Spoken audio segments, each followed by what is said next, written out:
So I've been lifting and training in the gym for about 10 years now, and I've done some icky stuff. It's time to call myself out.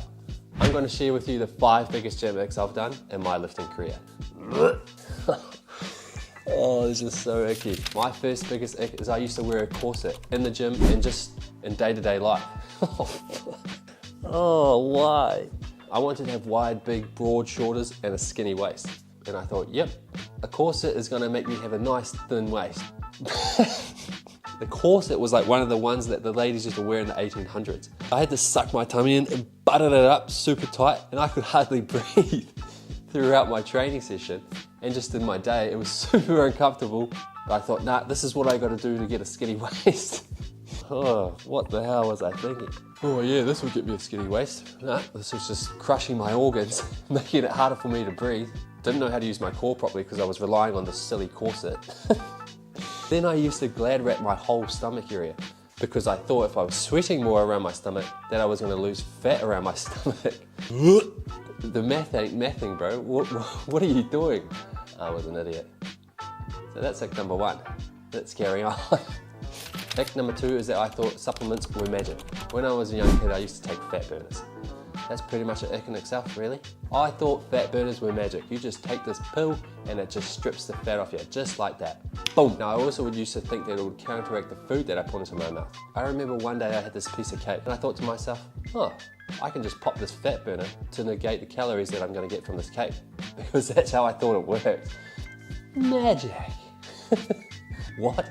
How is that meant to work, bro? Again, the math ain't mathing. Ick number 3, I wore a weight belt for every session, no matter what it was. I even wore it when I did cardio. The same thing with the corset. I thought it was going to keep my waist tighter. I thought that's what a weight belt was for. No. Oh man, I see some people now doing the same thing. I would be wearing it when I was doing tricep push downs, when I was doing bicep curls, even when I was walking on the bloody treadmill. Making it nice and tight so I could barely breathe, so it would help me get a nice tight waist. That's not the purpose of a weight belt. The purpose of a weight belt is to help create more internal abdominal pressure, and no, not to help with your back pain. So you know when people say brace your core, this is helping you push against it and brace it even more. You should only really be using it when you're doing a heavy squat or a heavy deadlift, maybe a heavy overhead press, not when you're doing bicep curls or tricep push downs, let alone bloody walking on a bloody treadmill.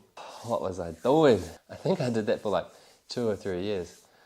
What a muppet. Before I tell you my next 2 icks, if you want to get some free fitness advice weekly, make sure you sign up to my newsletter. The link is in the description. 4th one, I used to lift in a stringer. I used to wear one of those skinny singlets and it would barely even cover my nipples. I mean, there's nothing wrong with stringers. I just look back at some of my photos and I'm like, what are you wearing, bro? Looks like you're wearing a couple of shoelaces around your neck. I used to really look up to Arnie. I still do now, but that was what I used to wear. I just wanted to be like Arnold. But I was far from it. I may have had the stringer like him, but I definitely was not as big or as juicy as him. That phase didn't last too long though, maybe about half a year or a year. But I would only wear it in the gym though. That would be the only place I would wear it. I wouldn't wear it out in public because it was pretty silly, and I thought to myself, if I wouldn't wear it out in the public, then why would I wear it in the gym? That was just my thinking anyway. I barely even wear singlets in the gym anymore. More of a baggy t-shirt kind of guy. How times have changed. 5th ick is I went too heavy and lifted with poor form. I used to ego lift. Sometimes I may still do this now and then, but I used to be like one of those teenagers doing a deadlift, but looked like a dog taking a crap. Spine rounded, looked like I was gonna snap. But I didn't care because it was all about the weight, bro. No plates, no dates, bro. Ugh, that's what I used to think. All my reps would only be half reps because I was going too heavy, so I couldn't do a full proper rep. But it was all about the weight. That was all I cared about. I guess that's the best way to learn sometimes. You learn from your mistakes. So there are my gym icks that I've done in the past. Do you have any gym icks, or do you see any gym icks in the gym? Gym icks in the gym? Let me know in the comments. And if you want to find out some hacks for building muscle or losing weight, watch one of these videos up here.